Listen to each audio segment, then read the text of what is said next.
Oke, selamat sore, selamat datang kembali di mata kuliah IoT untuk S2. Di mata kuliah ini kita bahas tentang IoT, mulai dari jaringannya, kemudian bagaimana arsitekturnya, reference modelnya, dan kemudian di pertemuan yang sebelumnya, yaitu 3 minggu lalu, kita bahas tentang yang namanya cloud computing. Kenapa? Karena kalau IoT itu dia kan istilahnya ubiquitous, jadi maksudnya ada dimanapun. Jadi semua aspek itu bisa kita terapkan menjadi IoT. Contoh misalnya kalau teman-teman berlangganan TV kabel, pasti ada yang namanya STB atau set-top box yang untuk menerjemahkan informasi dari provider untuk bisa ditampilkan di TV. Nah, STB ini itu bisa kita aplikasikan menjadi IoT. Misalnya kita bisa remote dari jarak jauh untuk kita tentukan, misalnya tolong dong, mumpung kamu lagi nganggur, tolong hitung ini. Itu juga IoT. Nah, karena IoT itu ubiquitous, maksudnya dimanapun ada dan apapun bisa kita terapkan menjadi IoT, maka sekarang gimana caranya kita menyimpan seluruh informasi yang begitu banyaknya? Nah, makanya teknologi yang paling bisa mengakomodasi untuk kebutuhan data yang bisa dari manapun, kapanpun, lewat apapun, itu adalah cloud. Nah, di teknologi cloud computing, di 3 minggu lalu kita bahas ada 3 jenis kan, ada SaaS, ada PaaS, ada IaaS. Nah, itu adanya di atas, di upstream. Jadi kita bisa mengirimkan seluruh informasi dari seluruh device IoT kita ke cloud, ke satu tempat. Tapi ada beberapa konsideran atau ada beberapa kondisi di mana kita tidak bisa menggunakan arsitektur seperti itu. Contohnya, biasanya kita mengakomodasi dengan 2 konsideran. Pertama adalah power supply. Kalau IoT device kita berbasis terhadap power supply, dan power supply-nya berasal dari baterai, tentunya kita harus mikirin ke power consumption. Nah, dari suatu paper, saya juga belum ketemu papernya yang mana, disebutkan bahwa dari seluruh proses IoT device, mulai dari akuisisi informasi dari sensor, kemudian melakukan storing atau processing di dalam IoT device-nya, sampai mentransmisikannya ke upstream, ternyata bagian yang paling banyak power consumption-nya itu adalah bagian transmisi. Nah, kalau kita membuat sebuah IoT device yang berbasis pakai baterai, maka kita harus benar-benar menghitung power consumption. Dan tentunya karena transmisi adalah bagian yang paling banyak menghabiskan power, tentunya kita harus kirim seperlunya saja. Jadi enggak akuisisi data, proses, kirim. Akuisisi data, proses, kirim. Atau mungkin malah lebih straightforward lagi, nggak ada proses, ambil, kirim, ambil, kirim, ambil, kirim, dan seterusnya. Nah, tentunya itu akan memberatkan di transmisinya. Jadi dia akan selalu transmit data, sehingga powernya cepat habis. Nah, kalau pakai baterai, jangan sampai kita bikin suatu sistem IoT device, yang tiap hari harus kita ganti baterainya. Nah, kalau udah model seperti itu, wah udah berat. Kita nggak bisa kan bikin IoT device yang tiap hari kita harus datang ke lokasi hanya untuk mengganti baterai. Nah, tentunya kalau kita menggunakan baterai, berarti transmisinya harus kita jaga. Nah, untuk kondisi seperti itu, maka kita harus melakukan yang namanya storage. Jadi kita hanya mengirimkan seperlunya saja, tidak semua data kita kirimkan. Misalnya kita akan sampling data, misal sampai 100, kemudian kita proses, kita hitung, ini average-nya berapa, deviasinya berapa. Setelah dapat, baru kita kirim datanya ke upstream. Sehingga yang kita kirim hanya 2 data saja, yaitu average-nya berapa dan deviasinya berapa untuk 100 data tersebut. Nah, dengan model seperti ini berarti kita sudah menghemat power.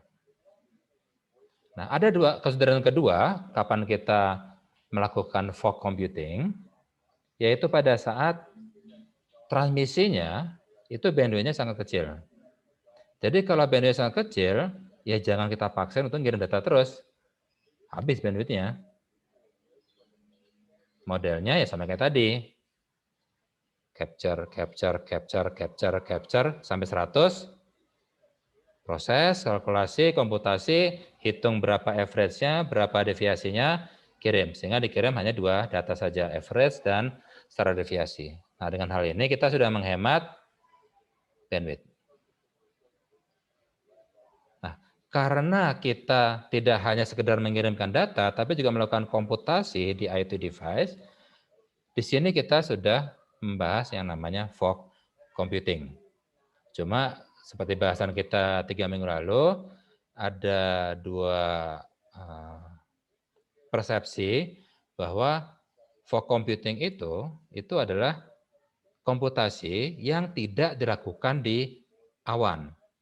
Jadi nggak di awan, tapi bisa di gateway-nya, di intermediary-nya, atau bisa di device-nya.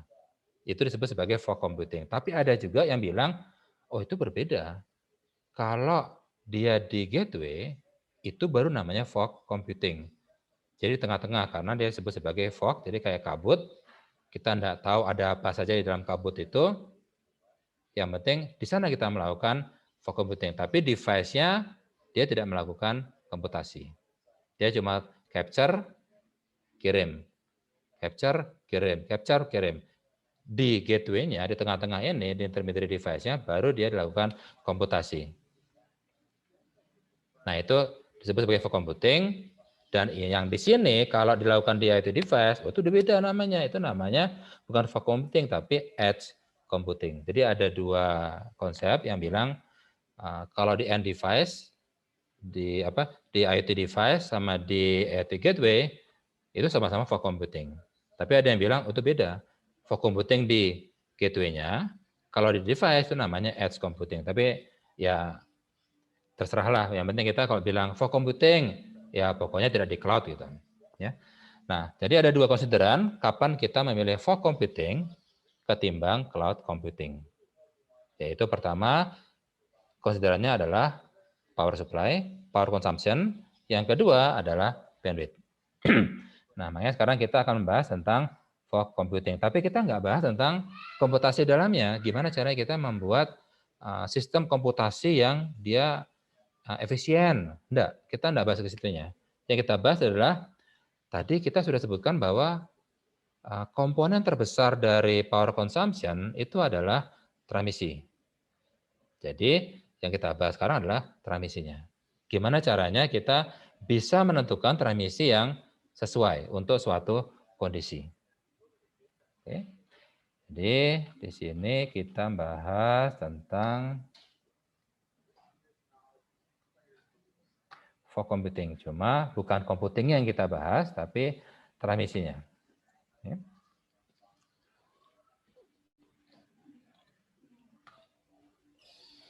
Nah, pada saat suatu IoT device ingin terhubung ke cloud, dia banyak sekali pilihannya. Ada yang bisa menggunakan Zigbee, ada yang LoRa, ada yang BLE, Bluetooth Low Energy, ada yang pakai LTE, ada juga yang pakai NB-IoT, Narrowband IoT. Nah, masing-masing teknologi tersebut itu memiliki kelebihan dan kekurangan masing-masing. Karena ingat, tidak ada teknologi yang super power. Semua pasti ada balancing-nya. Ada plus minusnya. Nah, contohnya seperti ini. Di sini ada pemetaan dari beberapa teknologi transmisi yang bisa digunakan oleh IoT device.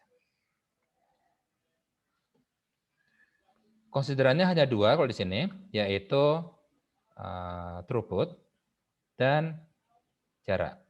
Jarak antara IoT device dengan receiver-nya atau gateway-nya.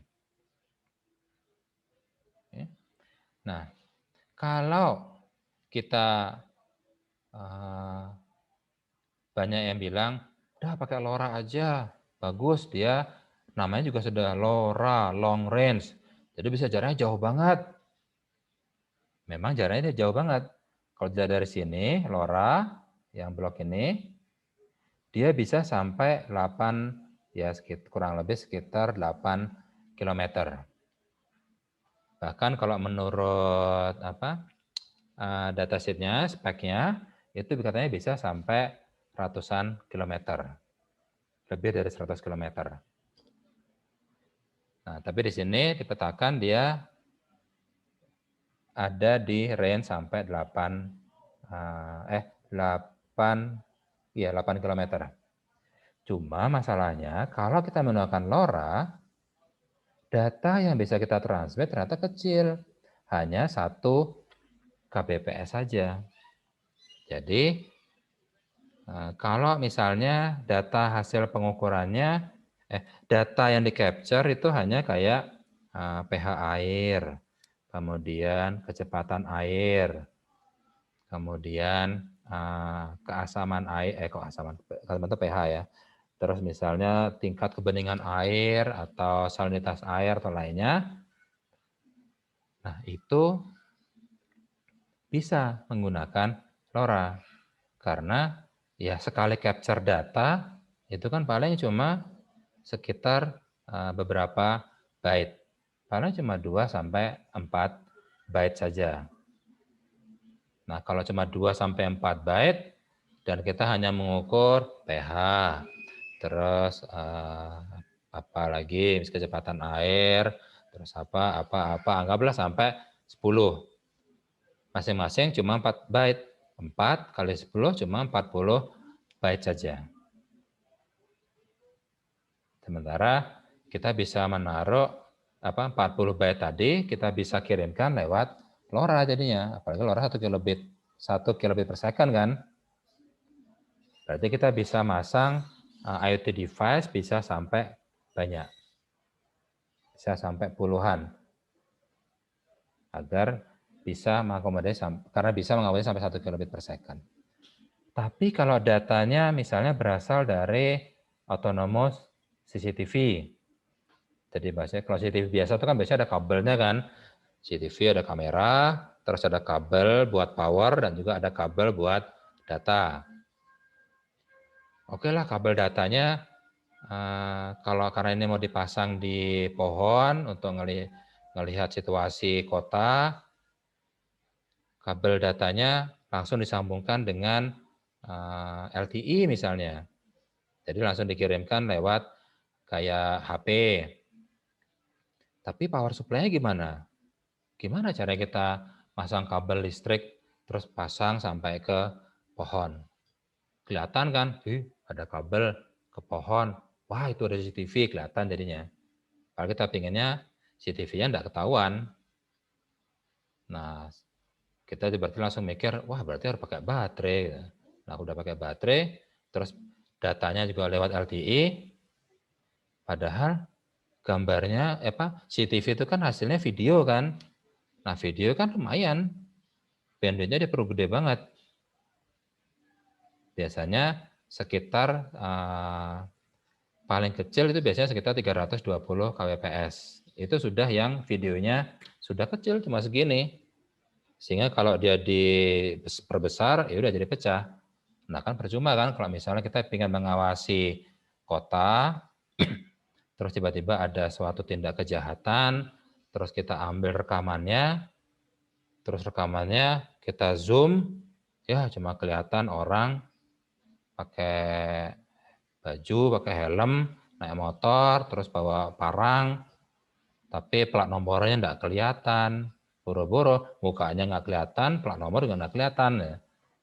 Cuma kelihatan pakai sepeda motor, bajunya juga baju kaos biasa. Nah, kalau udah model seperti itu jadi percuma kan pasang CCTV. Nah, kita pinginnya biar resolusinya tinggi. Tapi begitu resolusinya tinggi, bandwidth-nya tentu juga pasti akan tinggi. Sehingga kita nggak bisa pakai LoRa di sini. Pilihannya adalah yang di atas ini, bisa pakai LTE atau bisa pakai Wi-Fi. Cuma masalahnya kalau Wi-Fi jaraknya dia cuma kecil 150 meter. Jadi setiap persimpangan jalan kita harus masang Wi-Fi. Persimpangan jalan Wi-Fi hanya untuk CCTV kita bisa terkonek ke internet dan bisa mengirimkan datanya. Ribet kan? Nah, berarti pilihan kita adalah yang LTE. Selain bandwidth-nya besar, dia bisa besar bandwidth-nya, dia juga bisa sampai kilometer radiusnya. Nah, makanya di sini pemilihan teknologi yang kita gunakan untuk komunikasi dari IoT device sampai ke gateway-nya itu sangat krusial. Dan kita bisa melihat dari dua aspek ini, distance dan throughput. Nah, sebenarnya ada satu lagi, yaitu power consumption. Contoh misalnya, kita bisa bilang, wah kalau udah kayak gini modelnya, berarti CCTV kita pakainya LTE saja gitu. Tapi masalahnya LTE, dia lumayan boros powernya. Nah kalau sudah boros power, dan CCTV kita powernya berasal dari baterai, ya wassalam, paling cuma seminggu kita harus manjat pohonnya, ganti baterai lagi. Terus minggu depan manjat pohon lagi, ganti baterai. Itu karena pakai LTE. Jadi nanti sebenarnya di sini ada 3 konsideran, distance, throughput, dan ada satu lagi power consumption. Nah, cuma masalahnya power consumption ini itu belum ada yang meneliti secara detail. Ada beberapa penelitian, tapi hanya untuk suatu studi kasus. Misalnya, saya sudah membuat sebuah sistem autonomous CCTV dan saya mengirimkan datanya lewat Wi-Fi. Dan lalu diukur power consumption-nya berapa. Oh, ternyata sekian. Udah. Dia nggak membandingkannya dengan kalau pakai LTE jadi berapa. Jadi untuk power consumption itu belum ada yang meneliti secara komprehensif untuk seluruh teknologi ini. Jadi kalau teman-teman tertarik untuk meneliti ini, bagus ini. Jadi sebenarnya bisa melakukan survei paper, ngambil dari paper ini. Oh, paper ini ukur nih power consumption untuk Wi-Fi. Kita ambil, oh dia bilang power consumption-nya 10 miliampere. Oke, 10 miliampere, catat. Terus ada lagi yang bikin, tapi pakai LTE. Berapa? Oh, 250 miliampere, catat. Nah, itu nanti kemudian kita rangkum dan kita bisa bikin skala ini menggunakan 3 dimensi. Distance, throughput, dan juga power consumption. Oke. Nah, kemudian di sini juga dihubungkan dengan NFC. NFC meskipun jarang dipakai untuk komunikasi IoT device, karena jarak komunikasinya itu sangat kecil, hanya 10 cm, segini berarti. Nah, gimana cara kita bikin IoT device? Di sini ada sensor, kemudian IoT device-nya, terus receiver-nya cuma jarak 10 cm. Ya tinggal pasang kabel aja berarti gitu, kan lebih gampang kan. Nah, untuk IoT device, untuk transmisi IoT device memang NFC ini tidak visible untuk dilakukan. Tapi NFC di sini itu sering digunakan untuk komunikasi device to device atau mesin to mesin. Contoh misalnya di beberapa bulan lalu saya pernah pertama nonton dulu sih di YouTube, melihat saya juga lupa kalau nggak salah di Stanford yang punya Boston Dynamics, mereka bikin ratusan robot kecil-kecil. Teman-teman pernah nonton Big Hero 6 kan dia bikin microbot itu kan kecil kan. Nah, modelnya seperti ini. Dia bikin robot kecil-kecil, ada 1024. Nah, robot-robot ini dia bisa saling berkomunikasi. Nah, komunikasinya itu lewat NFC. Jadi dia komunikasinya adalah mesin ke mesin atau device to device. Oke. Jadi NFC meskipun untuk arsitektur IoT kayaknya kok nggak mungkin dipakai deh, maksudnya cuma 10 cm, tapi dia kepakainya di device to device. Karena jangan lupa bahwa IoT itu tidak mesti dia dari device kirim upstream ke cloud. Karena dia bisa saja dari suatu IoT device, dia bergerak, kemudian berdekatan dengan IoT device lainnya, dia lapor, saling komunikasi, tukeran data, terus jalan lagi. Ketemu lagi sama temennya, tukeran data. Nah, kemudian pada saat mereka ketemu, kok ada ketemu sinyal ya, gitu. Nah, mumpung ada sinyal, saya kirimlah datanya semua, gitu. Jadi dia sudah mengirimkan sebagian besar data yang sudah dia collect dari beberapa mini robot tadi. Nah, itu salah satu contoh kegunaan NFC. Oke. Nah, kemudian aplikasi lainnya adalah untuk healthcare. Nah, itu kalau healthcare di sini, teman-teman pasti pernah ini kan, misalnya kayak general check up. Nah, kalau check up kita bisa ngantri kan, duduk, nunggu sampai dipanggil, yuk sekarang pemeriksaan EKG. Disuruh duduk baring, kemudian ditempelin beberapa sensor, banyak kalau nggak salah. Terus kakinya juga dijepit, tangan juga dijepit. Nah, kemudian, udah relax ya Pak, diukur, yuk mulai sekarang, cetok. Sampai dia ngukur EKG-nya, ya udah selesai Pak. Terus setelah itu kita pindah ke sebelah, di USG, diukur semuanya. Terus pindah lagi ke sebelahnya, disuruh treadmill sambil dilihat inhale, exhale seperti apa, kemudian tekanan darahnya jadi berapa, seperti itu. Nah, masalahnya dengan modal seperti itu, kita jadi nggak bisa merelasikan antara pada saat inhale, itu EKG-nya jadi berapa gitu. Karena dia jadi dua data yang terpisah kan. Nah, makanya di sini di healthcare untuk IoT untuk healthcare, dia mengembangkan konsep namanya body area network. Jadi kita melakukan sebuah sistem yang mengukur secara keseluruhan secara serempak. Jadi kita disuruh tiduran, kemudian diukur, ditempelkan semua sensor, kemudian ada Pak, tenang ya, kita diukur, cetek. Nah, pada saat kita tarik nafas, EKG-nya juga jadi tahu kan, oh pada saat dia inhale, EKG-nya jadi seperti ini. Terus exhale, jadi seperti apa.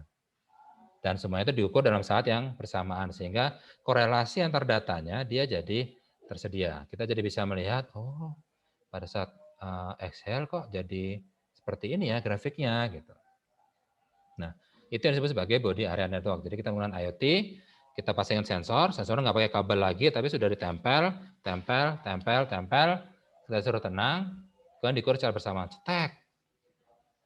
Udah selesai Pak. Nah, ada lagi yang mengembangkan pakai jaket.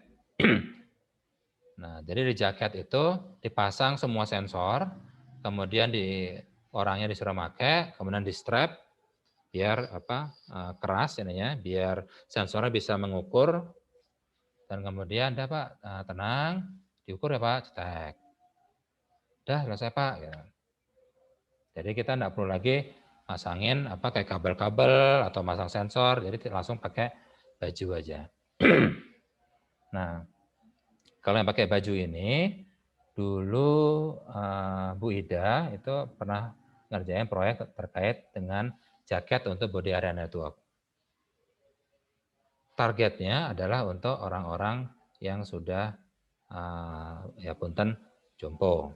Nah, kalau sudah di panti jompo kan agak susah kan? Bukan di panti jompo, maksudnya orang-orang yang sudah tua tapi tidak di panti jompo, tapi di rumah. Nah, kalau di rumah, kalau di panti jompo kan gampang kan, dokter datang, terus diukur semuanya pakai body area network. Tapi kalau udah di rumah, ya ribet juga kalau bawa alatnya ke sana hanya untuk mengukur. Jadi kita bisa paling kasih, Pak, Bu, ini ada jaket, nanti tiap jam 8 pagi dipakai, di strap, duduk tenang, kemudian pencet tombol ini agar nanti mulai ngukur. Nanti dikasih tahu kalau sudah selesai. Dan nanti datanya setelah dikumpul, dia langsung terkirim lewat WiFi ke pusat kesehatan. Jadi dokter atau petugas nggak boleh datang ke rumah tadi. Nah itu proyek yang dikerjakan oleh Bu Ida, kalau nggak salah Bu Ida sama Pak Istiqmal, seingat saya. Nah koneksi dari sensor ke kolektor data, kolektor node tadi di sini, kalau di sini pakai HP gambarnya, itu ada yang menggunakan Bluetooth, ada juga yang menggunakan Wi-Fi, atau ada juga menggunakan malah LTE atau yang lainnya. Yang pasti bebas mau pakai mana, tergantung dari tempat dan posisinya. Kalau misalnya posisinya ada di rumah yang sekelilingnya itu banyak kayak microwave, kemudian di bawah tegangan listrik tinggi. Nah, kalau model seperti itu berarti jangan pakai yang Bluetooth. Kalau Bluetooth nanti sinyalnya jadi hancur. Pakai yang LTE saja gitu, karena powernya lebih kuat seperti itu misalnya. Atau mungkin malah pakai Wi-Fi aja gitu. Nah, itu teknologi yang harus kita pilih sesuai dengan kondisi di lapangan. Ini untuk IoT untuk healthcare. Sementara IoT juga bisa diterapkan untuk smart city, dan smart city di sini luas sekali cakupannya, karena smart city di sini ada mencakup 6, ada smart economy, ini ada 6 kriteria, ada smart untuk ekonomi, mobility, ini 1, ini 2, ada environment, 3, inhabitant, 4, lifestyle, 5, dan administration, 6. Jadi ada 6 aspek yang biasa digunakan untuk, kota ini sudah smart, seperti itu. Nah, contoh misalnya yang paling sederhana aja, biasanya banyak kota-kota itu sudah memasang yang namanya polusi, alat pengukur polusi udara. Nah, itu berarti dia smart environment. Tapi kalau cuma ngukur, ya namanya bukan smart. Kalau smart itu berarti dia sudah punya algoritma dan juga sudah punya tujuan, dan sesuai dengan tujuan tadi, sistem kita sudah bisa memilih algoritma mana yang paling cocok untuk parameter-parameter yang masuk tadi. Contoh misalnya, alat pengukur polusi udara. Kita sudah smart environment. Kita sudah bisa mengukur kayak kadar CO2 di udara. Kemudian kadar CO2 dulu aja. CO2. Terus kita lihat data historinya, kok CO2-nya tinggi terus ya di lokasi itu. Nah, kalau dia memang smart, dia harusnya bisa memberikan suatu metode, dia mengambil satu algoritma atau metode, gimana caranya agar CO2 di sana itu bisa menurun. Mungkin dia bisa berkomunikasi dengan smart mobility. Misalnya dari smart mobility ini, dia bisa mengatur traffic light, sehingga di titik itu lebih sering kosong. Jadi jangan sampai nanti macet di lokasi tersebut. Nah, kalau macet, berarti kan CO2-nya jadi tinggi kan. Nah, biar CO2 jangan tinggi, maka smart environment tadi, dia langsung bilang ke smart mobility, ya tolong dong diatur tempat saya kok tinggi banget CO2-nya. Nah, smart mobility dia langsung ngecek, oh iya tempat kamu tuh emang macet terus. Ya udah saya atur traffic light-nya agar yang titik itu diperlama lampu hijaunya sehingga dia lebih kosong. Sementara arus yang dari tempat lain itu dilamain merahnya, seperti itu. Nah itu baru namanya smart. Jadi kalau smart itu dia punya goal, dia punya serangkaian algoritma, dan berdasarkan parameter yang masuk, dia bisa menentukan algoritma mana yang dipakai untuk mencapai goal tadi. Itu baru disebut sebagai smart. Oke.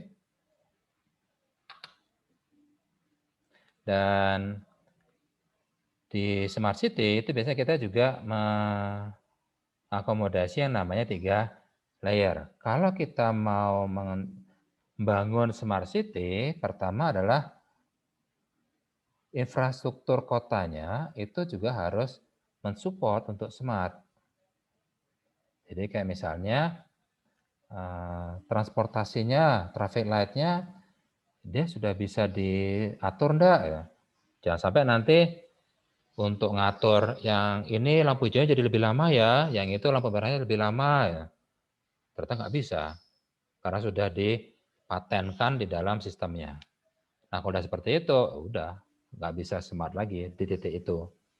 Tapi kalau minimal sudah ada kotak pengontrol kotak pengontrol lampu lintas, biasanya kalau kayak di sini misalnya di perempatan antara Buah Batu sama Soekarno-Hatta, itu kan ada kotak tuh.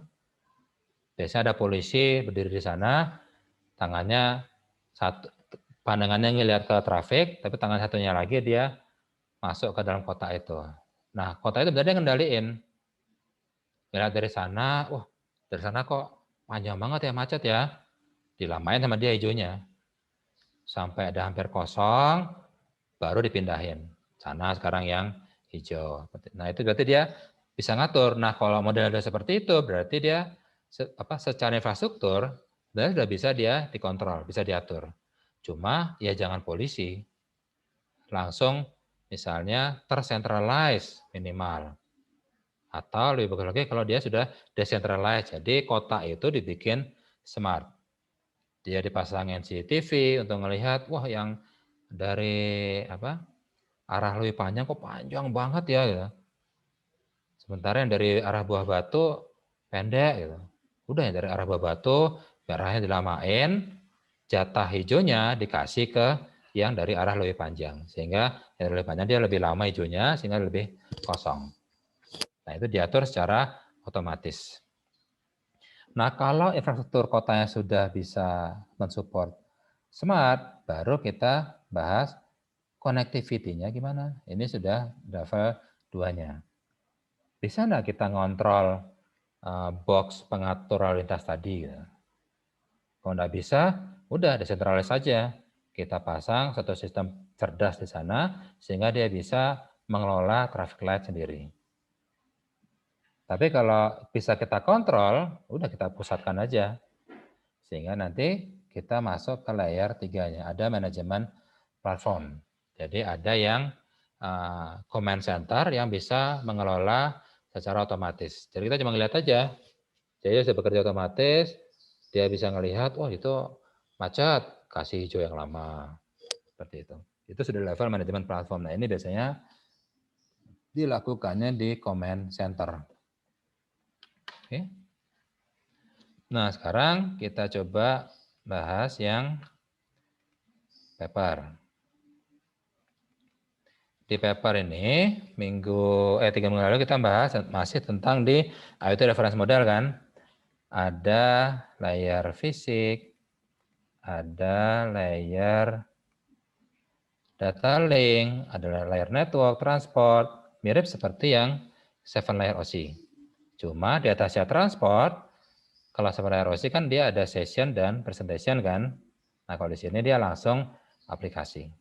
Jadi sesi sama presentasinya dia hilang. Jadi aplikasi langsung di atasnya ada data type-nya, kemudian paling atas adalah IoT Application dan Device Management. Oke, dan aplikasi di sini itu mencakup ada MQTT, ada HTTP, dan lain-lainnya. Ini kita bahas di 3 minggu lalu. Nah, di pertemuan hari ini kita bahasnya adalah komunikasi di layer data link. Karena Zigbee, LoRaWAN, Sigfox, NFC, Wireless HART, Z-Wave itu semua ada di level layer data link. Oke. Nah, mirip seperti yang tadi ada di presentasi, di sini juga dibahas tentang perbandingan antara teknologi berdasarkan throughput dan juga range-nya. Cuma di sini ditambah dengan mobility support. Nah, mobility support di sini dia kalau di paper ini yang namanya mobility support itu definisinya adalah kemampuan untuk network discovery. Jadi contoh misalnya saya punya IoT device, awalnya dia connect sama suatu gateway. Tapi karena saya ini bergerak nih, nah begitu bergerak, kan dia degrading modulasinya kan, sehingga bandwidthnya jadi tambah kecil. Nah begitu tambah kecil, kok tiba-tiba ada sinyal dari receiver lain nih, saya connect sama ini aja gitu. Nah itu maksudnya dengan mobility support. Jadi kita bisa pindah dari suatu receiver ke receiver yang lain atau dari satu gateway ke gateway yang lain. Nah itu disebut sebagai mobility support. Jadi dia bisa bergerak, pindah-pindah. Oke.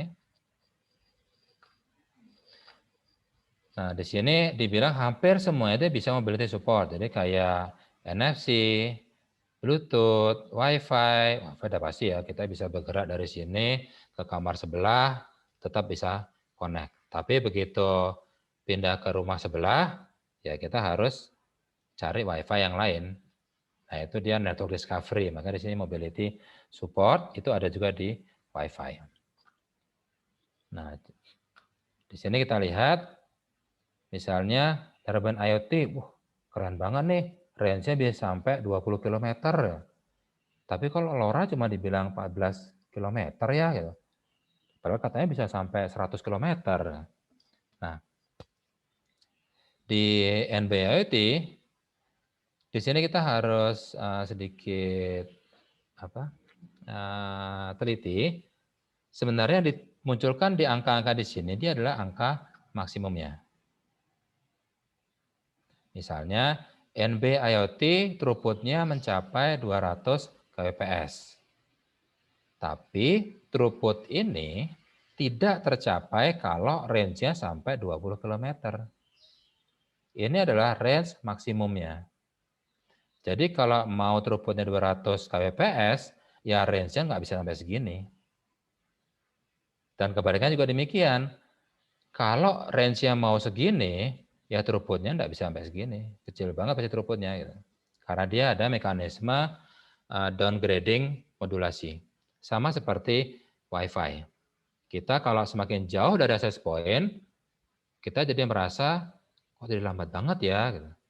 Ya karena memang antara klien dengan access point, dia sudah mendegradasi sistem modulasinya.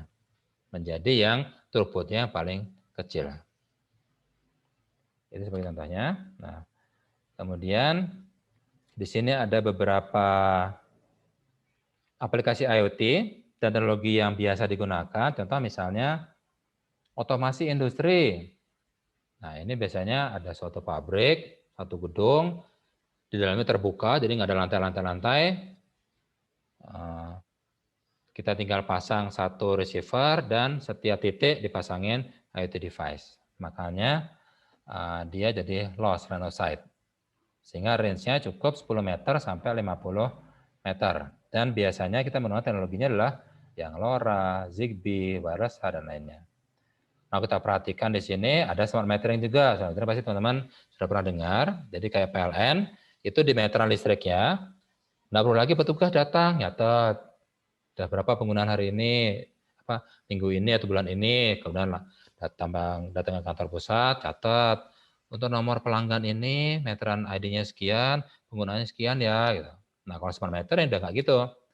Justru dari meternya itu dia melapor. Lewat LoRa. Kan LoRa itu lumayan jauh kan, bisa sampai puluhan kilometer. Jadi kita pasang meterannya, kita pasang IoT device, LoRa, dan angka penggunaan KWH-nya itu langsung dikirimkan oleh device kita langsung ke kantor pusat PLN. Jadi pusat PLN tinggal duduk aja. Oh, pemakaiannya segini, yang rumah ini pemakaiannya segini. Gitu. Seperti itu. Nah, tapi kok semuanya LoRa ya gitu. Nah, karena memang LoRa itu yang penetrasinya paling bagus. Jadi hampir semua negara itu menerima LoRa. Meskipun Narrowband IoT ini katanya lebih bagus daripada LoRa, tapi dia nggak masuk. Makanya di sini pada saat dia diaplikasikan, kita tidak melihat adanya Narrowband IoT. Adanya cuma LoRa. Seperti itu. Oke. Kemudian konsumer elektronik. Nah, sekarang malah hampir setiap HP itu sudah dipasangin aplikasi buat bisa ngontrol IoT device. Nah, biasanya pakainya yang Zigbee. Jadi kayak misalnya saya pakai HP, pakai Android, di update terakhir, bukan update yang beberapa bulan lalu, tiba-tiba kok ada IoT SmartThings, pas saya buka, ternyata dia sudah bisa ini ngendaliin perangkat-perangkat IoT yang ada di rumah saya. Saya tinggal register aja nomor ID-nya berapa, dan kemudian saya bisa kontrol dari HP. Cuma harus menggunakan Zigbee kebetulan untuk yang aplikasi yang terinstall tempat saya ini. Oke. Nah, kemudian tadi kan kita bahas sedikit sebenarnya mata kuliah ini targetnya bukan untuk membekali teman-teman gimana sih caranya membuat suatu IoT device yang bisa mengcapture data, kemudian melakukan komputasi, apalagi kalau datanya adalah gambar, kita komputasi, kita enggak ke sana. Tapi targetnya adalah teman-teman punya knowledge untuk bisa memberikan rekomendasi. Makanya di sini di paper ini sengaja saya tampilkan, sengaja saya pilih juga, karena dia juga menggambarkan seperti ini. As part of our selection strategy, ada beberapa faktor yang kita bisa gunakan untuk memilih teknologi mana nih. Gitu. Pertama adalah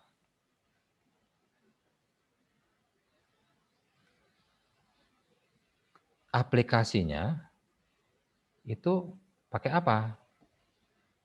Misalnya, aplikasinya pakai HTTP. Tadi kan aplikasi layar itu kan ada MQTT sama HTTP. Oh, pakainya HTTP. Oh, kalau pakai HTTP berarti kita perlu paling gampang ya WiFi. Kalau pakai HTTP, WiFi sudah paling gampang kan. Bisa connect, dia pakai ARP dan lain-lainnya. Kemudian aspek kedua adalah coverage-nya berapa luas. Kemudian tipe komunikasi yang ada di aplikasi layar itu apa aja gitu. Misalnya, cuma ada HTTP, ya udah berarti komunikasi di bawahnya kita yang murni TCP/IP aja, yang paling gampang karena sudah nature-nya connect sama HTTP. Kemudian apa lagi?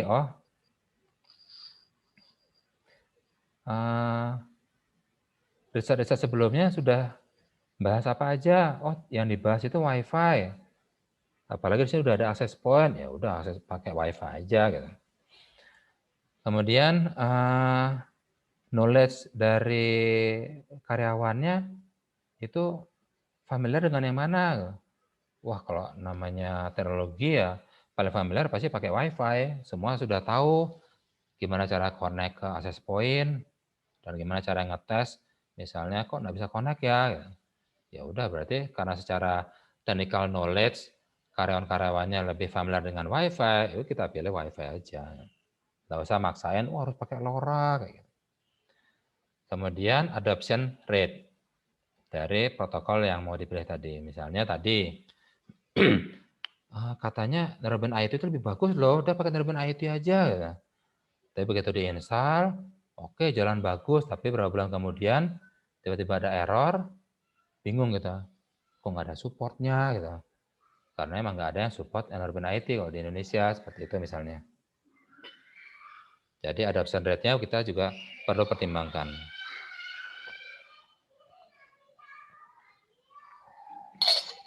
Kemudian, tidak semua komunikasi itu dari IT device langsung ke cloud, seperti kita singgung. Ada juga yang dia device to device. Nah, kalau komunikasi device to device, ya nggak usah bahas Wi-Fi. Paling banter ya pakai NFC atau pakai Bluetooth. Karena kalau device berarti kan device-nya pasti bergerak kan. Tiba-tiba berdekatan, kenalan dong. Karena dia berdekatan berarti kita udah bisa pakai NFC atau pakai Bluetooth. Nggak usah pakai Wi-Fi. Soalnya Wi-Fi kan powernya gede itu. Dan kalau udah device-nya bisa bergerak gini, dia berarti powernya dari baterai. Kemudian ada juga yang device to application. Jadi dari device langsung ke aplikasi. Aplikasi di sini bukan aplikasi layer ya, tapi aplikasi yang di IoT application di atas itu. Kan setelahnya application layer ada IoT management yang paling atas itu kan. Nah itu maksudnya. Yang device to application itu. Terus ada juga device to gateway. Oh kalau kita fokusnya ke device to gateway, berarti komunikasinya pilihannya ya antara Zigbee. Tapi Zigbee cuma dekat, sebenarnya cuma 5-10 meter. Kita di pabrik. Dan IoT device kita dengan gateway-nya itu lumayan jauh, ada sekitar 50 meter. Ya berarti bisa pakai Wi-Fi cukup lah. Ya. LoRa juga bisa, tapi Wi-Fi kayaknya lebih enak. Ya. Soalnya karyawan kita sudah familiar dengan Wi-Fi. Ya.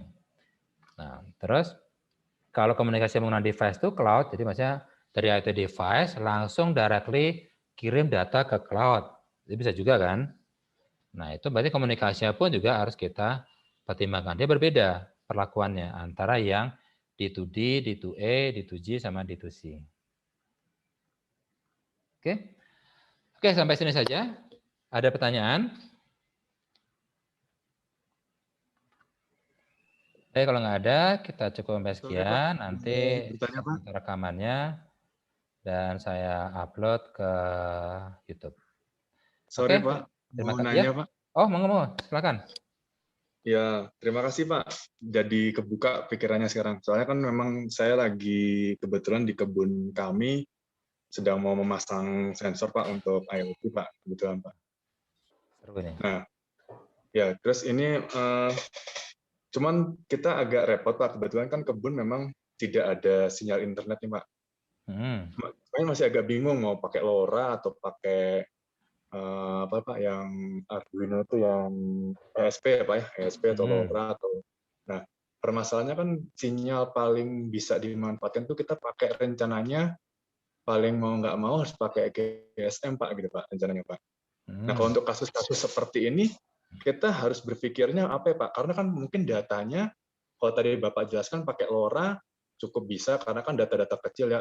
Memang kita datanya kecil Pak, hanya suhu, kelembapan, intensitas matahari, terus pH air, terus TDS air. Ya, sebenarnya datanya kecil gitu Pak. Cuman kan keterbatasan internet ini loh Pak, kita yang agak kesulitan sebenarnya. Itu kira-kira kalau dalam kasus seperti ini bagaimana Pak? Apalagi kalau misalnya di daerah terluar gitu Pak, yang akses internet susah tuh, kita melihatnya dari segi apa ya Pak ya? Untuk memilih ininya Pak, gitu Pak. Kalau boleh tahu. Itu yang menarik ini. Biasanya kalau koneksi susah, apalagi koneksinya ke internet maksudnya susah, misalnya itu termasuk daerah yang blank spot, dan daerah blank spot itu benar-benar mencakup seluruh areal kebun kita, berarti kita nggak bisa milih yang kayak GSM, LTE, kan nggak bisa berarti kan, nggak ada sinyal. Ya berarti kalau modelnya seperti itu, opsi yang bisa kita gunakan itu hanya melakukan apa istilahnya store and forward. Jadi seluruh data tersebut ditampung di satu tempat dan kemudian dari tempat tadi ya harus diambil manual, kemudian dibawa ke suatu tempat yang ada sinyalnya baru dikirimkan ke cloud. Itu kalau memang perlu diakses dari cloud. Misalnya ada stakeholder yang ingin melihat kondisi dari kebunnya gitu. Jadi memang nggak bisa real time, akhirnya jadinya store and forward tadi. Jadi di store dulu ke suatu tempat penampungan, baru kemudian setiap jam misalnya 5 sore ada petugas yang ngambil datanya, dibawa ke kota, dari kota baru dikirimkan datanya ke cloud. Bisa seperti itu. Itu karena memang nggak ada opsi lain. Tapi kalau misalnya pingin yang pingin yang real time, sekarang kan ada koneksi yang lewat satelit. Cuma memang kalau satelit itu, satelit kan ada yang geo kan, ada yang paling pendek itu. Misalnya kayak dulu pernah Google menawarin Google Balloon itu kan, dia termasuk kategori hubs. Nah, di Google Balloon itu dia sebenarnya kayak BTS, tapi dia di atas. Jadi dia koneksi ke sini, dan dari sini dia ada pemancar dihubungkan dengan balon yang lainnya, dan seterusnya. Jadi dia bikin network sendiri di udara. Nah, bisa modelnya seperti itu, cuma ya biayanya jadi jauh lebih tinggi. Soalnya kalau kita misalnya pakai satelit, itu kan kita nggak bisa hitungannya kWPS kan, pasti hitungannya itu per slot. Jadi saya Ya pengen... Pak, dan dolar itu ya Pak ya masalahnya. Iya, Kalau dolar juga pasti ya. Dan juga kita pasangnya, kita bayarnya per, apa istilahnya, kayak paket. Jadi kita bayarnya dipakai nggak dipakai, pokoknya nanti bandwidth-nya 1 Mbps gitu. Jadi kita bayar 1 Mbps, padahal kita pakainya cuma 1 kbps, ya minimal 1 Mbps, karena satu slot di satelit itu kan dia ada slot-slotnya. Nah, kita hanya bisa menggunakan satu slot. Jadi kita nggak bisa cuma beli separuh setengah slot, itu nggak bisa. Paling kalau mau ya sharing sama perusahaan lain, bagi dong, berbagi ini ya, bagi akses. Saya bayar separuhnya, lu bayar separuhnya ya. Karena kita cuma pakai dikit kan, gitu. Itu kalau pengen real time. Gitu sih Mas Sugeng. Jadi opsinya tadi bisa store and forward, cuma konsekuensinya jadi tidak real time. Atau bisa pakai satelit. Kan satelit juga ada sudah yang Bairu itu kan, cuma ya itu mahal banget. Berarti tetap nggak bisa Pak ya kalau misalnya hanya data saja gitu Pak, pakai GSM gitu, tetap misalnya pakai LoRa atau ESP, misalnya hanya data saja tidak perlu ada yang lain. Kan sebenarnya hitungannya kecil kan Pak, kilobyte ya, byte paling kan ya. Nah, misalnya dipaksakan gitu nggak bisa berarti Pak? Nah, LoRa itu kan hanya komunikasi dari IoT device ke gateway-nya aja kan. Iya, betul. Nah, dari gateway perlu untuk dikirim ke cloud nggak? Ya seharusnya gitu sih Pak, biar dari Nah, jarak kalau jauh. perlu ke cloud berarti kita perlu akses internet dari LoRa gateway-nya ke cloud kan. Nah, kalau dari LoRa gateway ada ada koneksi internetnya, ya beres berarti. Berarti kita bisa pakai LoRa. Tapi kalau di LoRa Gateway, jadi misalnya ada di kebun itu biasanya ada kayak kantor mandornya kan. Di kantor mandornya itu ternyata nggak ada internet juga, tapi misalnya ada kok ini ada sinyal GSM. Oh, kalau ada sinyal GSM berarti ada koneksi ke internet. Berarti dari IoT device connect ke LoRa Gateway, LoRa Gateway-nya itu dipasang di kantor mandornya. Nanti data-data yang dari IoT device dikumpulkan dan dikirimkan lewat GSM atau LTE. Itu bisa. Oke Pak, ya Pak. Gitu sih. Kebayang Pak. Tapi kalau nggak ada sama sekali internet, nggak ada GSM, nggak ada LTE, ya udah wassalam. Berarti paling ya store forward atau pakai satelit. Soalnya kalau satelit kan memang dia nggak ada blank spot. Gitu sih maksudnya. Siap Pak, terima kasih Pak. Ya, monggo ada pertanyaan lain? Baik, kalau nggak ada, kita cukup sampai sekian. Pak, ya, silakan. Untuk absensi bagaimana Pak? Absensi nanti ngerjain di LMS. Nanti ada pertanyaan sederhana. Pertanyaan sederhana kok cuma satu pertanyaan gitu aja. Nah, itu nanti fungsinya selain untuk kehadiran, dia nggak dinilai sebenarnya, tapi hanya untuk kehadiran dan juga untuk sebagai pointer teman-teman, oh hari ini bahas tentang ini. Jadi sebenarnya penekanan yang ingin yang diharapkan Pak Bogi untuk hari ini sebenarnya di titik ini gitu. Sementara lainnya ya tambahan. Kayak contoh Di LMS misalnya, belum ada ya, Pak? kenapa belum? Oh. Nanti malam baru saya bikinkan. Oh iya ya. Soalnya tadi saya ngecek. Ya. Kayak misalnya,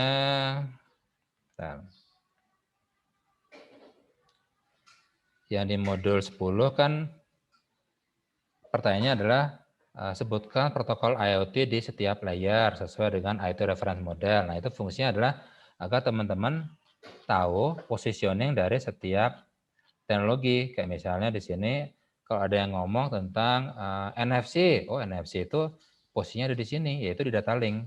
Data link itu berarti dari IoT device sampai ke gateway-nya. Dari gateway ke internetnya itu sudah layer network. Bisa pakai IP, bisa pakai IPX atau yang lainnya. Kayak gitu sih maksudnya, ya. Jadi makanya pointer-pointer di sini itu sebenarnya untuk menjelaskan hari ini penekanannya di mana. Gitu. Oke? Baik, Pak. Terima kasih. Oke, makasih Mas Abdul, makasih Mas Sugeng. Sampai ketemu minggu depan ya. Iya, Pak. Baik, Terima kasih, Mas Sore. Baik, Pak. Selamat sore.